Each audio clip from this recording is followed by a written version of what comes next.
Welcome to Mindset Mastery Moments, the best growth mindset podcast recognized by Million Podcasts and ranked as a top mindset podcast by FeedSpot. We're proud to be in the top 1% on Listen Notes. Join Dr. Alisa Whyte as we explore powerful insights and strategies to elevate your mindset. Let's dive in. Hello, Disruptors, and welcome back to Season 3 of Mindset Mastery Moments with yours truly, Dr. Alisa. On today's episode, we are diving into a story that proves just how resilient the human spirit can be. What happens when someone who seems destined for success, an Ivy League scholar, a young man filled with promise, finds himself spiraling into addiction, homelessness, and incarceration? What does it take to not only survive rock bottom, but rise, rebuild, and step into a life of purpose and impact? And you know we're suckers for impact influence. My guest today knows this journey intimately. His story is raw, it's real, and it's a testament to the power of self-forgiveness, redemption, and the mindset shifts that change everything. I'm speaking about Mr. Ken Miller. He is a speaker, coach, and author whose life is a powerful example of transformation. Born into both love and trauma, Ken overcame incredible odds to become a National Merit Scholar and a graduate of an Ivy League university. But addiction and poor choices led him down a very different road, one that included prison cells, homelessness, despair. Yet, those ashes, Ken chose a new path. With nothing but $28 to his name, he rebuilt his life one intentional choice at a time. Truly remarkable. Today, he's thriving as an entrepreneur, a mentor, and a voice of hope, showing that no matter how far you've fallen, it's always possible to rise, rebuild, and thrive. Ken is the author of an amazing new book called Becoming Ken, One Black Man's Journey, Ivy League to Prison and Back Again. And his mission is clear, to remind us all that where you have been does not have to determine where you're going. Oh my gosh, I'm so excited to have this conversation with you today, Mr. Miller. Welcome officially to Mindset Mastery Moments. Tell us who you are in your own words and what you do and why you do it. Well, first of all, I want to thank you and thank the audience for listening. And thank you, Dr. White, for having me on your phenomenal podcast. It just gives me an opportunity to share. What I always like to say is I like to share truth. That's where I speak from. It's spiritually based, but it's true. As I have interpreted my past and or my experiences. So on a quick overview, and you did a great introduction. I was like, wow, that's me? Yeah, that is me. That's you, a phenomenal human you are. Real quick, I'm 62 years old, and I'm Wow. African-American male. I live in Bellingham, Washington. I'm married. I'm a grandfather. I'm a business owner. I own 5 businesses today. I'm a mentor of young Black men all across the country. I'm a speaker. I'm an author. And those are the things that I'm doing. But more importantly, I'm just a child of God that tries to manifest my actions, manifest God's will in my actions today. And so I'm looking forward to the questions. I'm looking forward to the inquiry. And again, I'm looking forward to sharing some truth. And hopefully, I will be a value added to some listener that is listening to this podcast, this broadcast, this recording. And hopefully, there'll be something that may bring in the spirit. That's where Inspire comes from, to bring in the spirit that will motivate you or give you the why to do the right thing. So I'm looking forward to it. Let's get going. Let's do it. I'm excited about it. I have not done this before, but it stirred on me. I wanted to start here. In the book, your book, you had this quote that stood out to me. You said, I was a criminal. I was an addict. I was a menace to people who loved me, but I did the work and I found a path to become a man who helps others, still scarred, still flawed, but free. That's so profound. Can you tell me what that signified for you? What was that moment like to come into that full circle moment, realizing that you had this journey, how you affected others, and still understanding that you were scarred and you're not perfect, but free? Because freedom, I feel like Mr. Miller, is what humans really we talk about wanting success. We talk about wanting all kinds of things. But I think what the soul really desire is freedom. So tell me what that moment went for you when you penned that particular quote. So let's bring the listener up to date because without context, Yeah. it'll be a little hard to understand. So I was born in 1962. My mother was a white teenage runaway, Mm, and she ended up in a relationship with my father, who was a pimp and a drug dealer in New York. And again, this is a mixed child. She was 17, Irish teenage girl, and she mm, gave birth to me, and I was put up for adoption at birth. Mixed children were very uncommon at that yeah. time. And in the South, it would have been illegal. Yeah. So I was put up for adoption. I went through 6 years of foster homes. I was adopted by Irene and Sam Miller.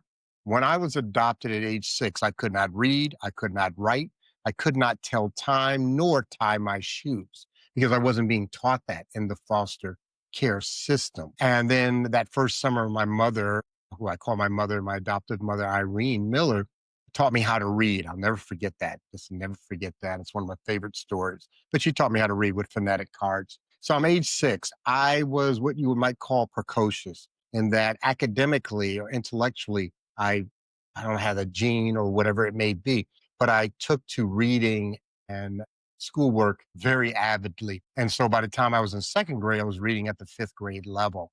That was to continue until I was got through high school. I was a National Merit Scholar.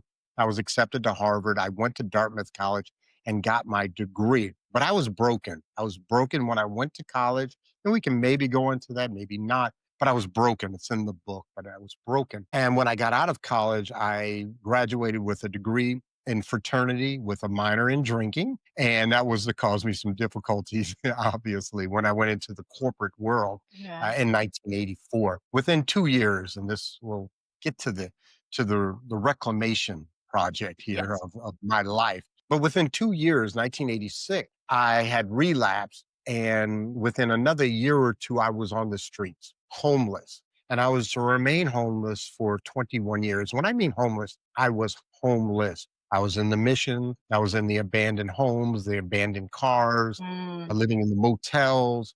I was a street level alcoholic and crack addict.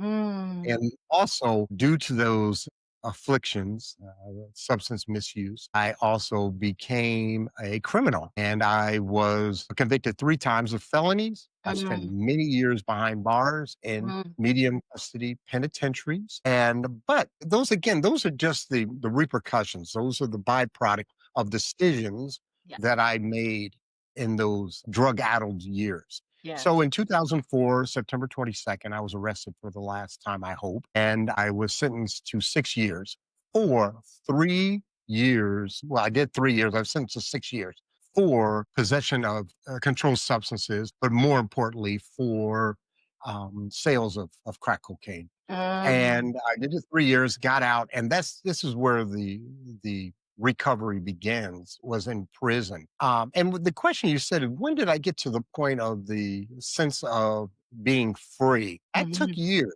That took Sure. years because I wasn't sure if this was real. I had been to 14 treatment centers, Smug. inpatient treatment centers in my journey.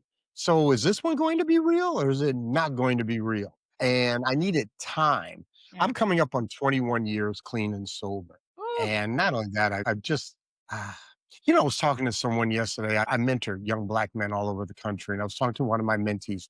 And I said to him, it's all right to be well. It's all right to be well. Mhm. You don't always have to have a problem. You don't. True. And True.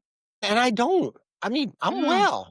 I'm well. yeah. And the beautiful thing about being well, and this is not of ego, this is not of hubris. This is and the reason I say this is that it allows me to work with others. Mhm. I'm not always working on me. Yeah. I'm not trying to be perfect. I'm not trying to be in this state of being that I have I'm in nirvana. Just, that's not me. I'm a doer. And Yes. because I am well, and what I mean by well, I have high self esteem and Mhm. therefore I have competency to life. Mm. That's who I am. That's Ken Miller. Yeah. So when that time came of the freedom, I would say I got out of prison in '07. I'd say it took another 4 to 5 years where I felt that, and there were glimpses. There's always glimpses, but when I really felt well and felt free from, and let's go back one more step. I hate to Yes. make this long, but Yes. No. No. it's free from what? It's free from what? Mm. That's a question we Mm. really need to Talk ask to us yourself. If about you that. want, Talk to us about that. yes, let me talk to you about that. What I say to people is, you have an internal world, external world, and a spiritual world. Those are the Hmm. three worlds that we interact with. Yes. My problem is I needed freedom for me. I was in an Um, adversarial relationship with self throughout my addiction, throughout mm. my childhood, and that I'm always fighting me because I Yes. have these scripts. I have these self-talk, Mm. especially the self-talk. I have a sense of who I am or where I am lacking, and I'm always in this battle with me. And when I got out of the adversarial relationship with self, that was the true freedom. It wasn't so much the external. And then there was always this battle between God and I. Mm. I wasn't winning that one, Huh. but it was literally a battle between them. No, I'm not going to do your will, what I call God's will. I'm going to do Ken's will, which is inimical or an antithesis or opposition to your will. That is my choice. That is my decision. Wherever the chips may lie, and we used to have a term on the streets, till the wheels fall off. And my wheels fell off a lot of times. Yes. Right. They sure And did. again, the miracle for me Mm. is that I'm here speaking to you. That's a Yes. miracle.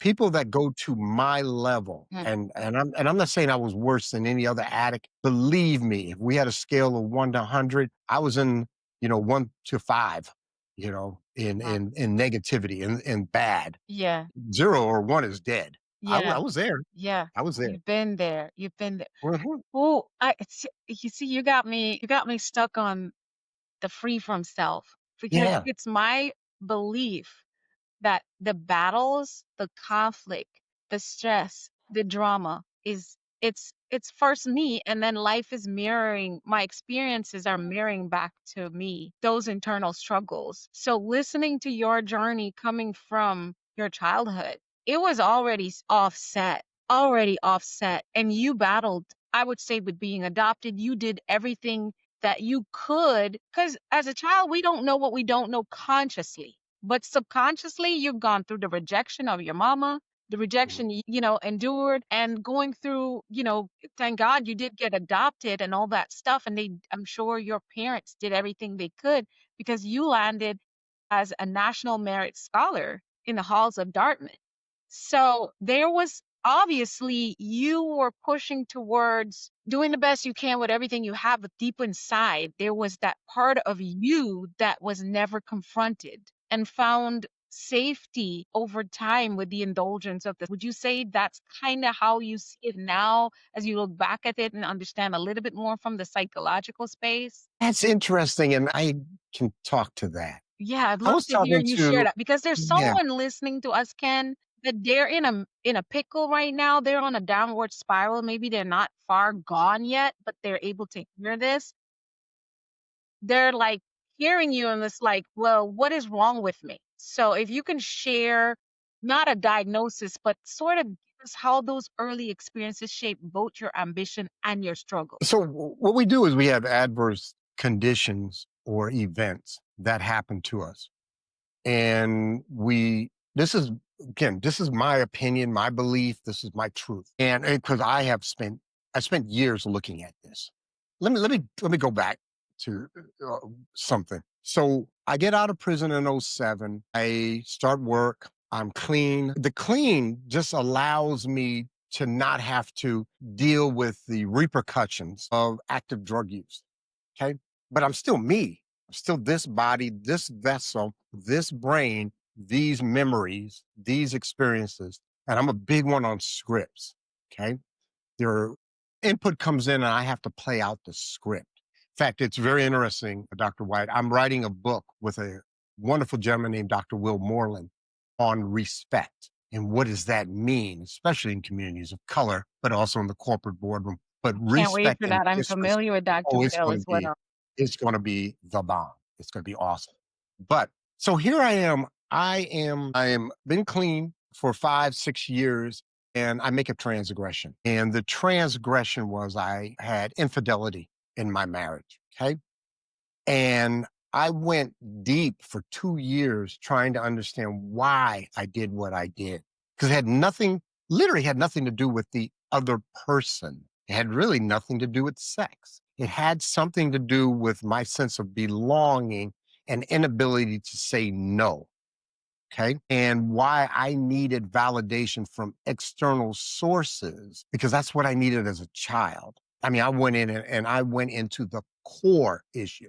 So, what I've always learned, or what I've learned over time, I've worked with probably 60, 70 men as a mentor. And I'm truly, another book I'm writing is Mentoring Within Communities of Color. That'll be coming out probably December, You January. have to It's going come to be back phenomenal.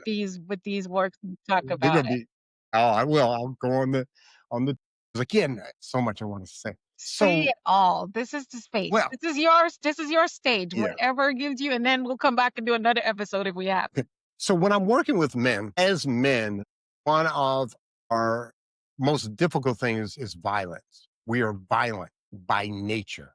Okay, that's any society, any culture, period. But we also have a very strong and difficult situation within the Black male community with violence. Hmm. So many times, when I work with men and I'm looking to men, I'm the mentor. I haven't gone to training, but I have life experience, true life, and I've overcome. So I always start with what was the action?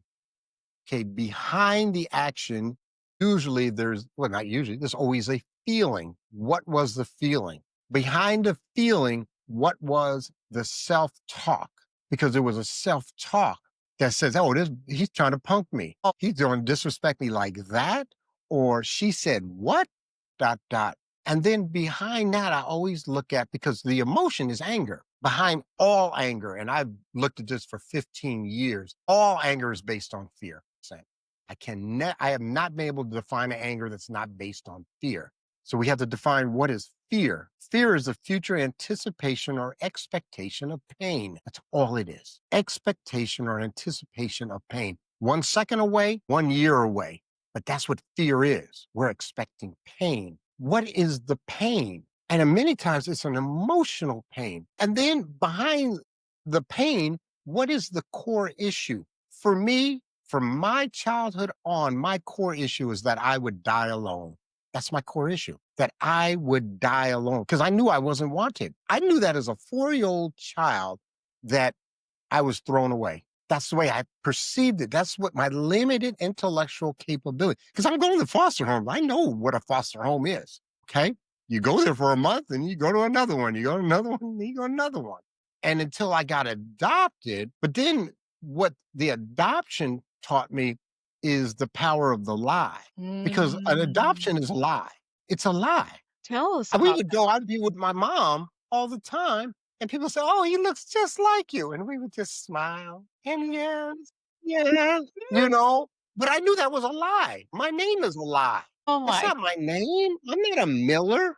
I was born a Horn. I was a Horn. My mother was Horn. And so Wow. believe me when I tell you, I was 7, 8 years old and I understood how to lie and Oh, understood the power of lying as a child. One of the most pivotal things that happened to me as a child is I stole money from my mother's purse. I don't even know if it's in the book. I can't remember. But I stole 1972. I was 10 years old, 9 going on 10. And I stole like $50, $100 out of my mom's purse to buy other children candy so that they would like me. And for the next 50 years, I've been buying friends, and did that because I wanted you to like me so badly and not abandon me. God, I'm gonna get ready to cry because that's my core. That's my core. But it took me years to get to this core issue. So when a young lady comes to me and makes me an offer, I don't say no because I need that validation. You mean right. you find me attractive? You think I'm all right, even though you're a 21-year-old white girl and I'm married to a sister who don't play? Listen, speak on it. Sure, let's do this. Wow. And believe me, it hurt her so bad. Mm. And it hurt our marriage. And we stayed married till my wife passed away. And, I had to really, really look at me. And so I went in and it took me 2 years, 2 years, because what it is, this is how I explain it. And I've worked with guys on this. Life is, there's a great book called The Memory Chalet, phenomenal book. And this is how I picture it. So because some people are I'm more into bullet points and spreadsheets, but there are other people who are much better with visual. So life is a house that has a long hallway, and on the hallway there are doors, and the door says 8 years old. The door says 13-year-old rape. The door says brother killed at 14, and that's a door. And we walk up to the door, and we're afraid to go into that door. We're afraid to go in there, turn the lights on, and observe the set pieces that are in there, because that's a truth. There's a truth in there. And many times, and I've done this, I say, hey, bro, I'm working with a guy. Let's go in there together. Let's go in there together. I'm here. And whatever you say is going to stay here. I've heard everything from child molestation to murder, talking with men. That's what I do, because they know that they're safe there. But let's go in that room. Let's turn the light on, and let's take away the power of the negative secret. That was my big thing for me getting cleaned up, is I had to take away the power of the negative secret, because I had all these secrets, because my fear was, if you knew me, if you truly knew me, you would reject me. Remember, abandonment is my core issue, that I was going to die. That's what I'm saying. Die alone. That was my greatest fear in life. So we create defense mechanisms. We create environmental cues, environmental relationships on how we deal with people, so that you will not reject me. One of my gifts, and I still struggle a little bit with saying no, just saying no. And it's one of the strongest and most important things that an individual has to learn, is to establish boundaries and be able to say Yes. no. Yes. Okay. So that's just a little bit on what I've done to work on myself. So many life fruits just came out. I mean, I walked that journey with you, going through everything, because you literally give us so much to think about. I mean, you did answer that question, my dear brother, so many. But someone who has either been adopted or Mhm, with someone else, or however, because like where I came from, there's not adoption. You got dropped off. You got mhm. dropped off to an aunt's house, an uncle's house, a neighbor's house, Yeah. even a stranger's house. I'm from South America, America, so that legal thing, once you got dropped off, no one cares as long as that child is going to school. So a lot of people have this identity crisis because they knew they don't belong where they were raised. You said that adoption holds so many lies. And I'm Yeah. sitting here thinking, when we look at the amount of youth in not necessarily even getting adopted that are in foster systems, Mhm. and they're probably cruising along stores and people are saying to them, "Oh, you look just like them." And because some people also, like for me, I wasn't able to have children naturally. And so at one point, Mm, my ex-husband and I were exploring adoption. And my mm, ex-husband was not so comfortable with the adoption because I guess for him, he's like, yes, I'm willing to love this child like, as my own, but they're still not my own. And I had struggled with it.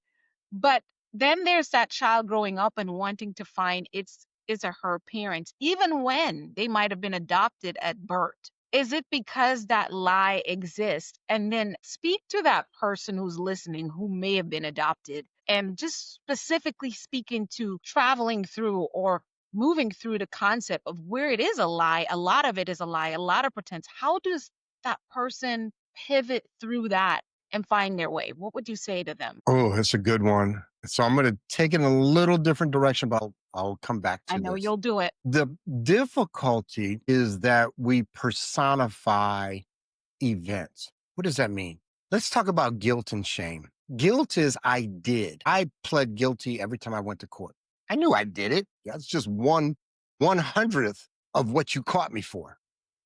Okay. But I did it. Shame is I am. And the shame is the killer. It's not the guilt. I was shame based. So you read the book. My big secret was I was a male prostitute.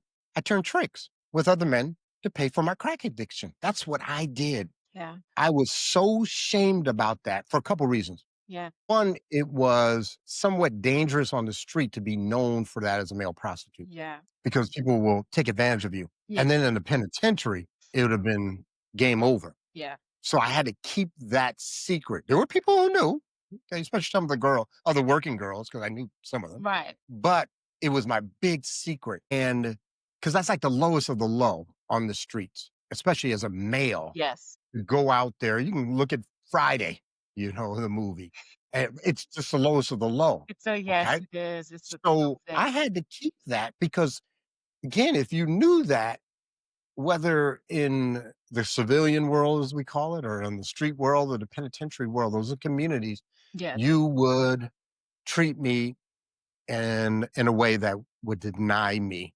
Anything and everything. And so I internalized that as I am less than. Not that I did an event to pay for my crack or whatever, but I am less than.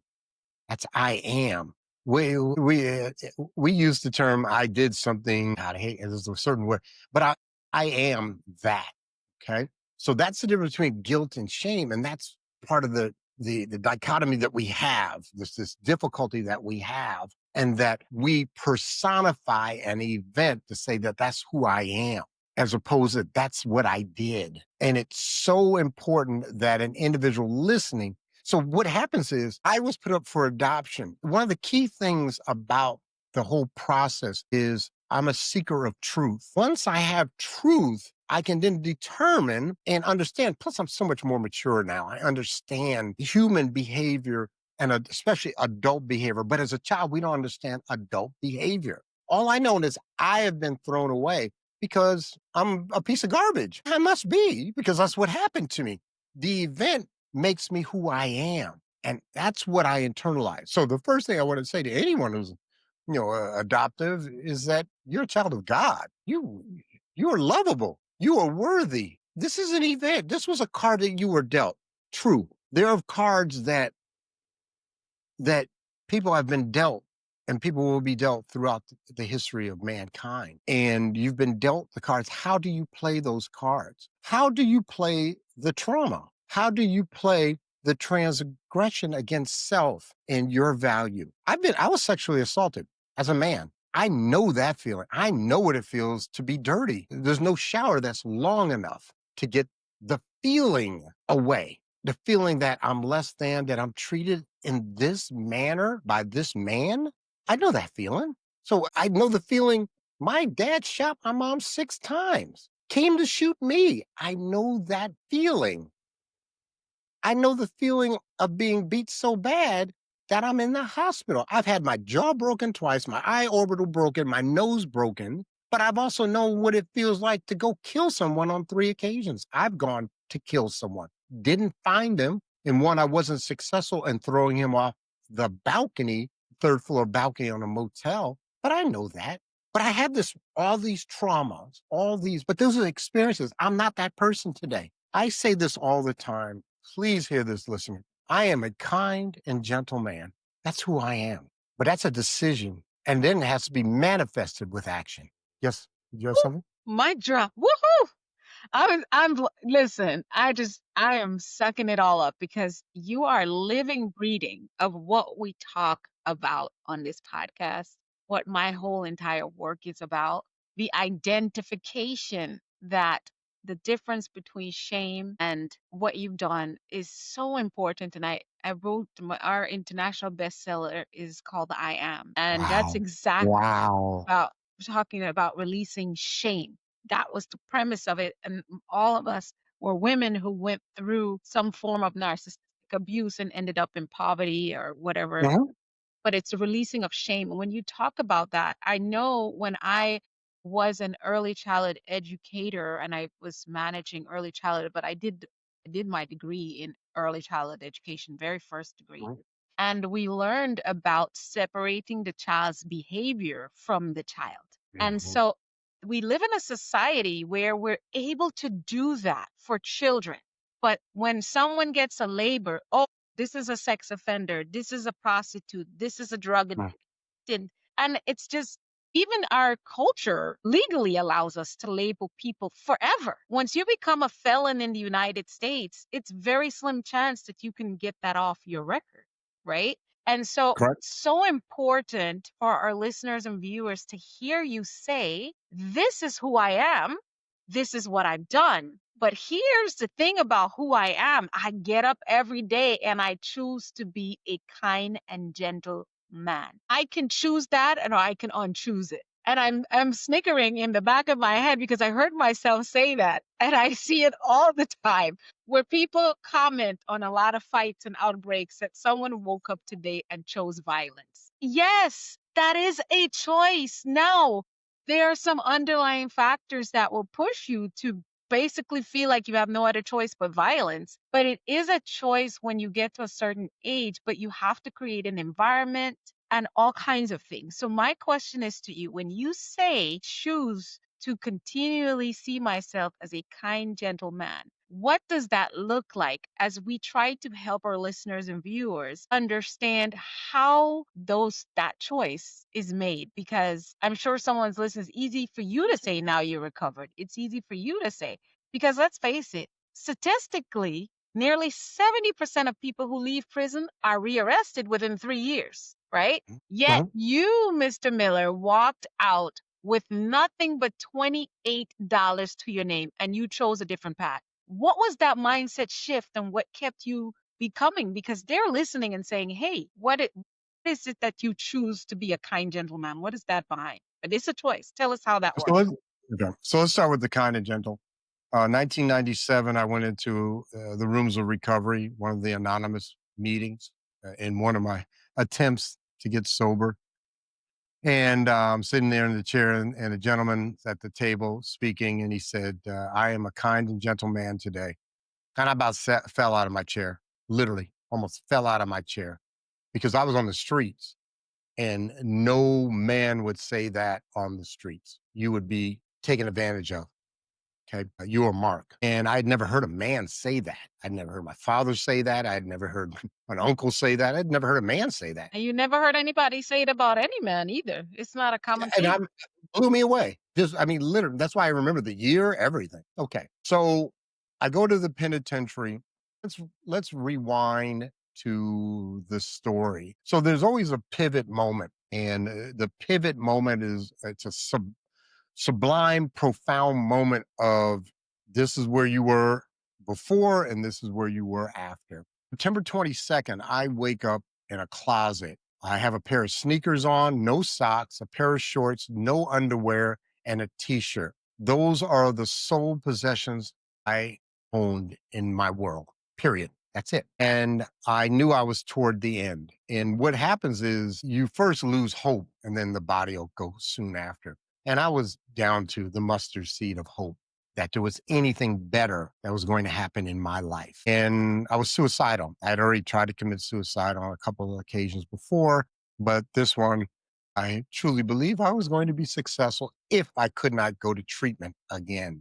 So I called my mom up, who I was not allowed in her home because I had burglarized her home, only child. And of course, I had hurt her tremendously and asked her if she would give me a ticket to the treatment center in Seattle, Washington. I was in Reno, Nevada. She said, yes, ticket will be there at 6 o'clock. All I had to do was make it till 6 o'clock. I had no money for the bus ticket. So I went out and hustled and ended up getting paid a $10 rock of crack cocaine as payment for the hustle. I took the rock of crack cocaine, one of the only 2 times in my life I have not smoked up all crack cocaine that was in front of me. And I went to sell it. So I had some money for the bus and, for food because it was going to be a 2-day bus ride. Sold it to the undercover cop. And this is the beautiful part. I'm sitting there waiting for the paddy wagon because they literally have a paddy wagon pick you up because they had made a sweep of the streets. And I'm crying. I'm crying. Grown man, street addict. And the cop comes up to me. He wondered if something was wrong. He said, are you all right? I said, I'm fine. And he said, what's wrong? Why are you crying? And I said, because I'm going to live. I'm going to live. I can do prison. I've been to prison twice before. I have no problem with prison, but I can't handle me because I'm in an adversarial relationship with me on the streets. I can't do it. I was going to die. And so I was crying tears of joy that I was going back to the penitentiary. So we fast forward a month into my stay. It takes 3 months to go through the court system to be sentenced and go to prison. And I'm lying on the bunk in Unit 13, Par Boulevard Jail. And God and I had a conversation. Really, God was talking to me and I decided to listen. It's a big difference. And I listened. And what he said, and this is, again, this is my story. What he said very simply was, this is not going to be easy. It's not going to be without discomfort, but I will be there. I will be there. Just do the next right thing. And I got it. I got it. I've been cool ever since. I've been cool ever since. And at least in the world of drugs and alcohol, there are still things I had to work on.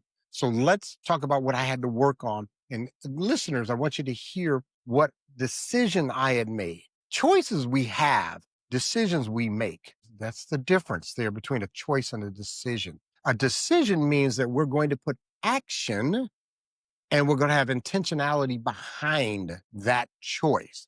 That's the decision. Okay. I choose to go to the store. Yeah, that means I'm going to probably go to the store. I decided to go to the store. That means I'm going to put some action and volition towards going to the store.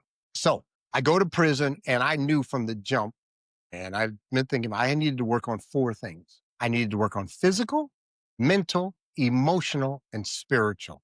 The physical, I came in there 160. I'm 205 as of this morning. So you can see I put on 45, and I'm not a big guy. Okay. I'm thin, but I was what we call sucked up. So I worked on that, lifted, set some records on the yard. I was a power lifter, all that. Great. No problem. That took care of the physical. Intellectual. I came in there. Your brain atrophies from misuse. It literally atrophies.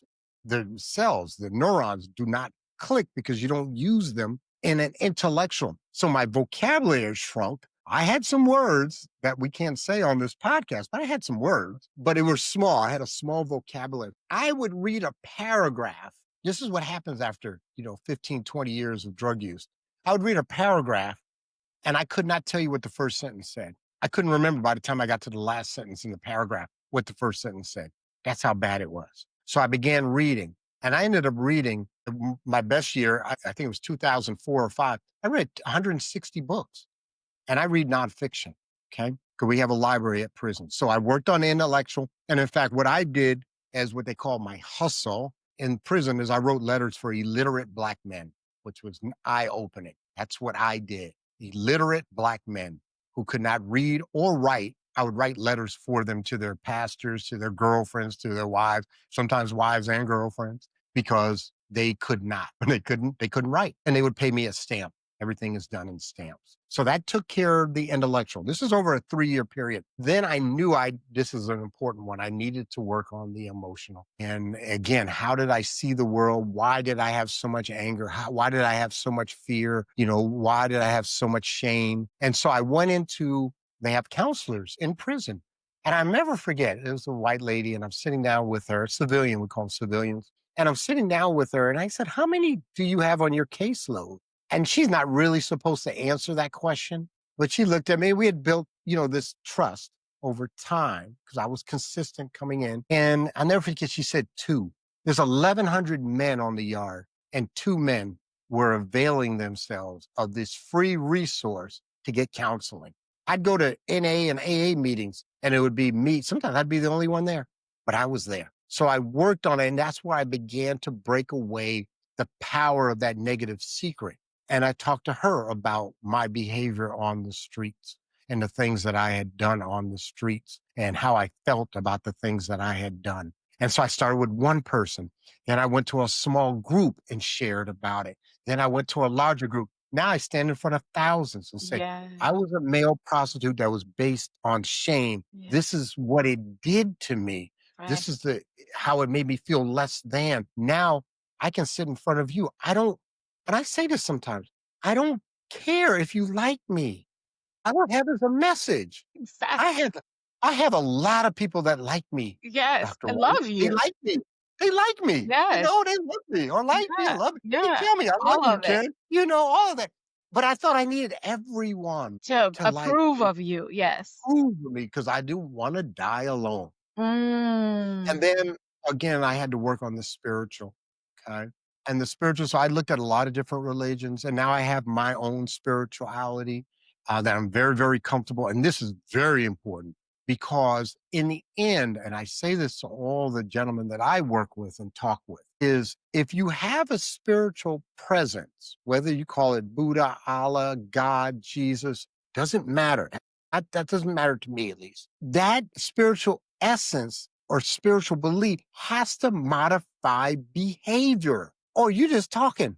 You're just talking because that's what belief is. That's what belief is. So my belief is, and we have a step in the anonymous program, sought through prayer and meditation to improve my conscious contact with God, praying only for knowledge of His will Mm. and the power, courage, or strength to carry it out. I don't pray that often, Dr. White. Tell me about I that. don't need to pray that often. Tell I me. know what side of the street to drive down. I know how to bench press 225 off my chest. I don't have to pray before I do that. I don't. Right. I also don't pray for people's health. This is me. Tell us why. Because what I do is because I only pray for God, knowledge of God's will. I have a person who's a dear, dear, dear friend who has stage 4 prostate cancer. Mm. Just found out a week and a half ago. Mm. Thy will be done. Thy will be Be done. That's done. God's Yeah. will be done. What I do is, what can I do